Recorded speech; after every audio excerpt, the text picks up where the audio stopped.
Trump ने 48 घंटे में होर्मुज स्ट्रेट खोलने का दिया अल्टीमेटम। ईरान पर हमले की रेंज में पहुंची ब्रिटिश परमाणु पनडुब्बी। ईरान ने लिया नातांज का बदला। जंग के बीच इस देश ने ट्रंप को दिखाई आंख। ईरान पर सऊदी अरब का सबसे बड़ा एक्शन। नमस्कार, द न्यूज़ 15 देख रहे हैं आप। मैं हूं आपके साथ तनुज दीक्षित। आप सभी का बहुत बहुत स्वागत है हमारे खास प्रोग्राम दुनिया के हालचाल में। दुनिया के हालचाल में आज इन बड़ी खबरों पर विस्तार से चर्चा करते हैं। सबसे पहले बात करते हैं डोनाल्ड ट्रंप और ईरान की। मिडिल ईस्ट में जारी जंग के बीच अब ईरान और अमेरिका आमने सामने आ गए हैं। अमेरिकी राष्ट्रपति डोनाल्ड ट्रंप ने social media platform truth social पर एक पोस्ट करते हुए ईरान को होर्मुज स्ट्रेट 48 घंटे के भीतर खोल देने की धमकी दी है। ट्रंप का कहना है कि अगर ईरान ऐसा नहीं करता है तो अमेरिका ईरान के बिजली संयंत्रों पर हमला करके उन्हें पूरी तरह से नष्ट कर देगा। वहीं अब ट्रंप की इस धमकी के बाद ईरान ने भी पलटवार किया है। ईरान ने कहा है कि अगर अमेरिका ने ऐसा किया तो ईरान अमेरिका के एनर्जी और आईटी सेक्टर से जुड़े ठिकानों पर हमला कर देगा। दरअसल ईरान से जारी युद्ध के बाद अमेरिकी राष्ट्रपति डोनाल्ड ट्रंप ने ईरान को 48 घंटे के भीतर होर्मुज स्ट्रेट खोलने की धमकी दी है।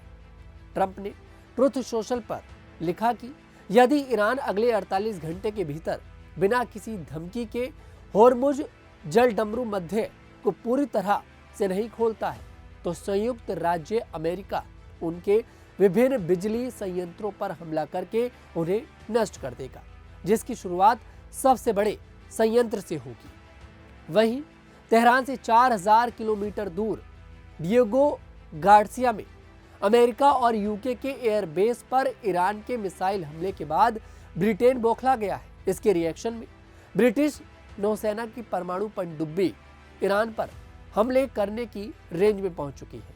यह खबर आने के बाद मिडिल ईस्ट में हड़कंप मच गया है। ऐसे में यह आशंका जाहिर की जा रही है कि क्या अब ब्रिटिश भी सीधे इस युद्ध में शामिल हो जाएगा।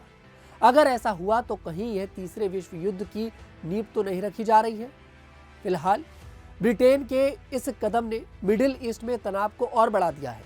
ब्रिटिश रॉयल नेवी ने परमाणु संचालित पनडुब्बी HMS एंसन को उत्तरी अरब सागर में तैनात कर दिया है। इसे ऐसी लोकेशन पर तैनात किया गया है जहां से यह आसानी से ईरान पर लंबी दूरी के हमले कर सकती है। डेली मेल की रिपोर्ट के अनुसार यह पनडुब्बी Tomahawk block 4 land attack cruise मिसाइलों से लैस है, जिनकी रेंज लगभग 1609 किलोमीटर है।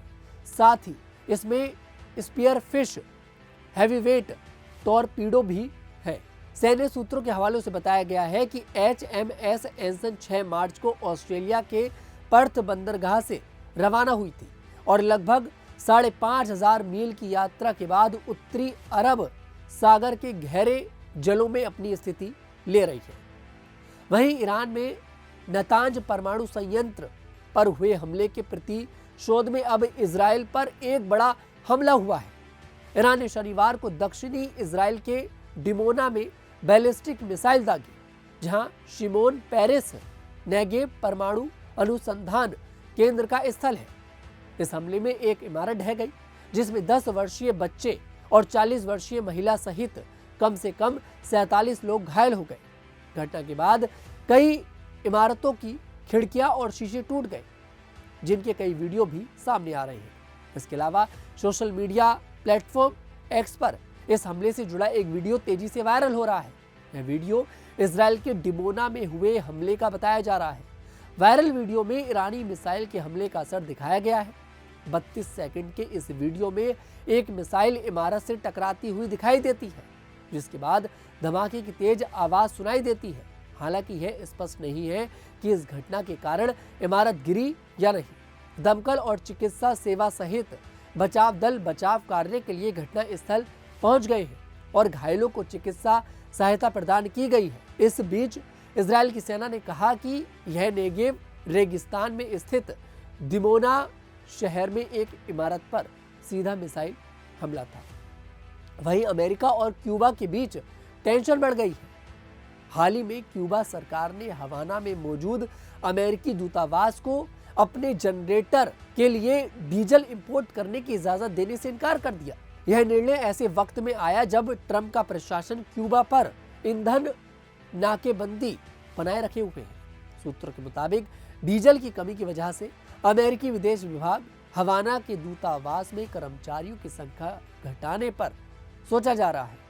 अगर ऐसा होता है तो अमेरिका वाशिंगटन में मौजूद क्यूबा के दूतावास में भी कर्मचारियों की कटौती की डिमांड कर सकता है, जिससे दोनों देशों के संबंधों में और खटास आ सकती है। वहीं इजराइल, अमेरिका और ईरान के युद्ध के 23वें दिन सऊदी अरब ने पहली बार तेहरान के खिलाफ सबसे बड़ा कदम उठाया है। इस एक्शन के तहत सऊदी अरब ने ईरानी दूतावास के कई कर्मचारियों को पर्सोना नॉन ग्राटा घोषित कर दिया है। यह उन्हें 24 घंटे के भीतर देश छोड़ने का आदेश दिया है। सऊदी अरब की ओर से यह कदम तेहरान द्वारा खाड़ी क्षेत्रों में जारी लगातार हमलों के बीच उठाया गया है। अल जजीरा की रिपोर्ट के अनुसार सऊदी विदेश मंत्रालय ने शनिवार को बयान जारी कर कहा कि ईरान के सैन्य अटैची, उनके सहायक और दूतावास के 3 अन्य स्टाफ सदस्यों को पर्सोना नॉन ग्राटा घोषित किया जाता है। उन्हें 24 घंटे में रियाद छोड़ने को कहा गया है। मंत्रालय ने ईरान द्वारा सऊदी अरब में किए जा रहे हमलों को अंतर्राष्ट्रीय संधियों, अच्छे पड़ोसीपन के सिद्धांत और राज्य संप्रभुता का सम्मान का स्पष्ट उल्लंघन करार दिया है। सऊदी अरब के बयान में कहा गया है कि ईरान के हमले बीजिंग समझौते, संयुक्त राष्ट्र सुरक्षा परिषद के प्रस्ताव 2817 और इस्लामी भाईचारे के मूल्यों के खिलाफ है। आज की दुनिया के हालचाल में इतना ही। मैं तनुज दीक्षित आपसे मुलाकात करूंगा। तब तक के लिए हमारे साथ देखते रहिए न्यूज़ 15।